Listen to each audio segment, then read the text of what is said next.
If you're the kind of person who's constantly thinking about your goals, visualizing the life you want, imagining all the things you could create, but somehow the results still don't match what's in your head, this is why. You're missing the one thing that actually turns imagination into your dream life. And it's not strategy or affirmations. It's not believing in yourself more.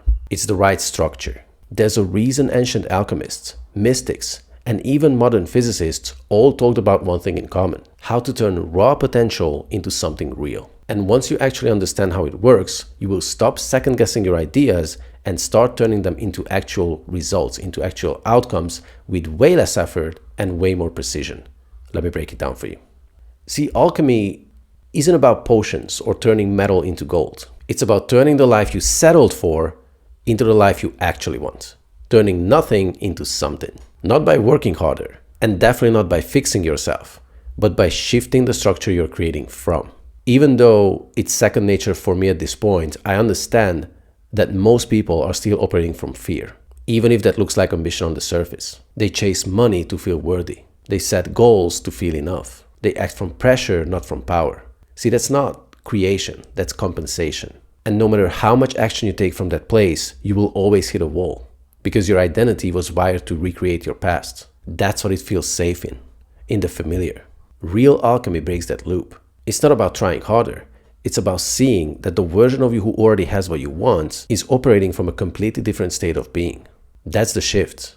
And the alchemists actually mapped out that entire process step by step. They called it Nigredo, Albedo, and Rubedo. Now let's get into what that actually means and how to apply it. Stage 1 is Nigredo, the breakdown phase. This is where everything starts to fall apart. Not in your external life, necessarily, although that could be the case as well, but more so in how you relate to yourself. This is where you realize the way you've been going about things isn't working anymore. Maybe you've been grinding, working hard, doing all the right things, but still not getting the results you expected. You might feel stuck or unmotivated. You might even notice the more you chase success, the emptier it feels. Or the closer you get to your goal, the more resistance shows up. See, that's not random. That's your current identity hitting its limits.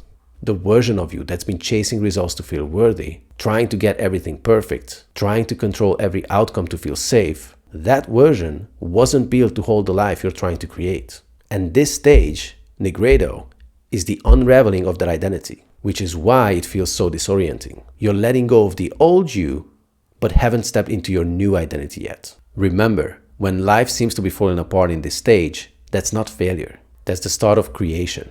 But destruction always has to come first. The second stage is Albedo, the shift.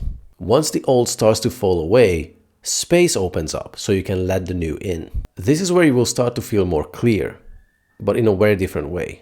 Not because you figured everything out, but because you stopped trying to. You stop asking, what's the smart or logical move, and start asking, well, what do I actually want? So it's about the what, not the how.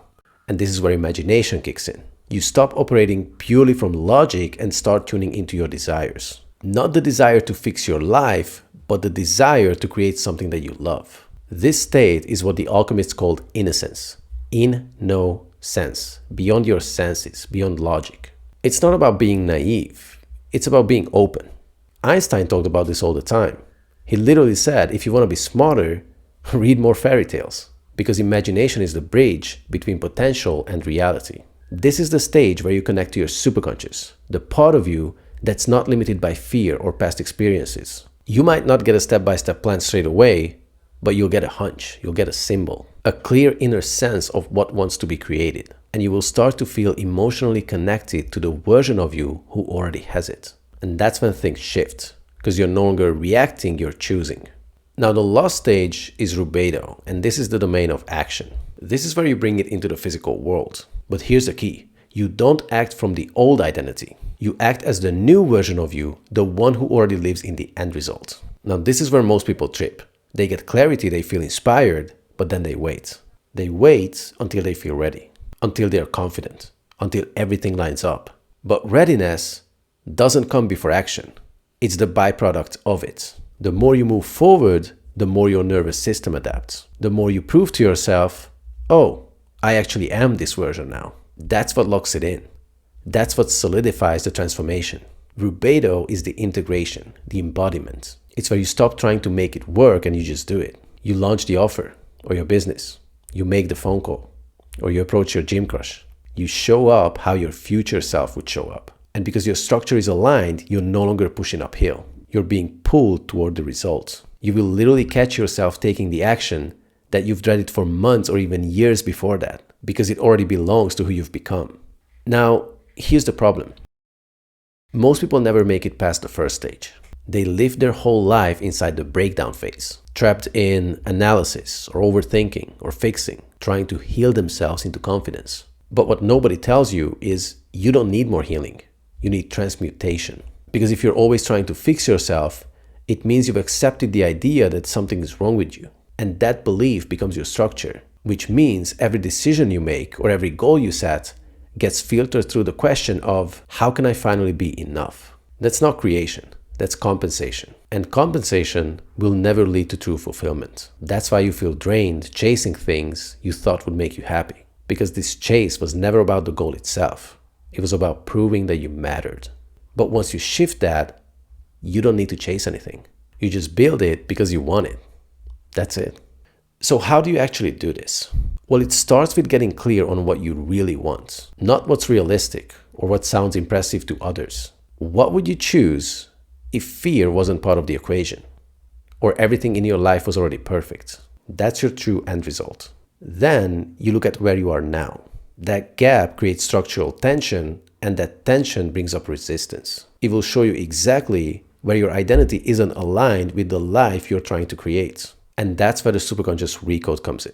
It's a method you can use to connect to your higher self, to your higher intelligence, and recode all the instructions your decisions are currently based on. We simply go to the root of the belief and update it so it stops running the show. This is what I teach inside my free school group. Because when you shift at that identity level, all your hesitation disappears and you find what's true for you. And from there, it will be much easier to take the next obvious step.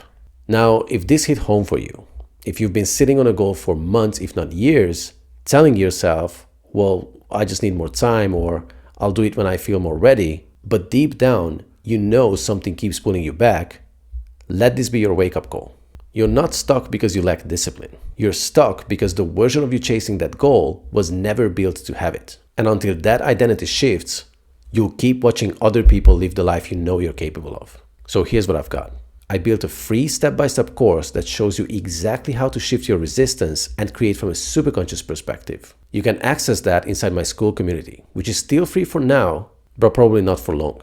And if you already know what you want, but you keep hesitating, overthinking, or playing small, book a call with me. I will help you find the unconscious structure that's been blocking it, and if I can help you shift it, we will get to work. Because once you drop the identity that's been sabotaging your progress, you won't need to push hard anymore. You'll just move. And that's what I want for you.